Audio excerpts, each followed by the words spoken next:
I can yell all I want. You have a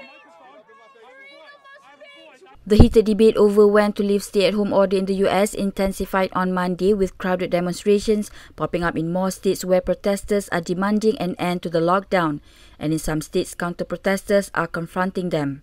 I don't want people to die. It's money versus lives. Tell me how it is. I want to hear your point of view.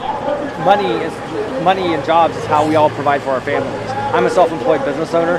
My wife and I started a business about 10 years ago. My business is being decimated as we speak. At this anti-lockdown protest in Harrisburg, Pennsylvania on Monday, hundreds of protesters, many wearing Trump campaign gear and some carrying firearms, huddled together outside the state capitol buildings, saying their civil liberties have been infringed. Last week, critics accused Donald Trump of inciting protests with a series of Twitter posts on Friday, calling for protesters to, quote, liberate Minnesota, Michigan and Virginia, and said the Second Amendment is under siege. Meanwhile, governors and state health officials warned that the country could face a second and even deadlier wave of infections if the lockdowns end prematurely. At his daily news briefing, New York Governor Andrew Cuomo, whose state is the U.S. epicenter of the outbreak, said he understood why some people were protesting, but it wasn't helpful.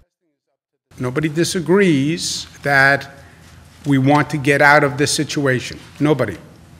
You don't need protests to convince anyone in this country that we have to get back to work and we have to get the economy going and we have to get out of our homes. Nobody. Cuomo said that before the state can reopen, testing capacity had to be ramped up and repeated a plea for federal help to do so.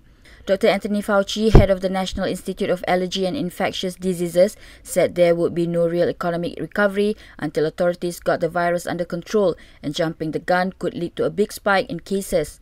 The United States has by far the world's largest number of confirmed cases of COVID-19, with more than 778,000 known infections and over 40,000 deaths, nearly half of them in the state of New York, according to a Reuters tally.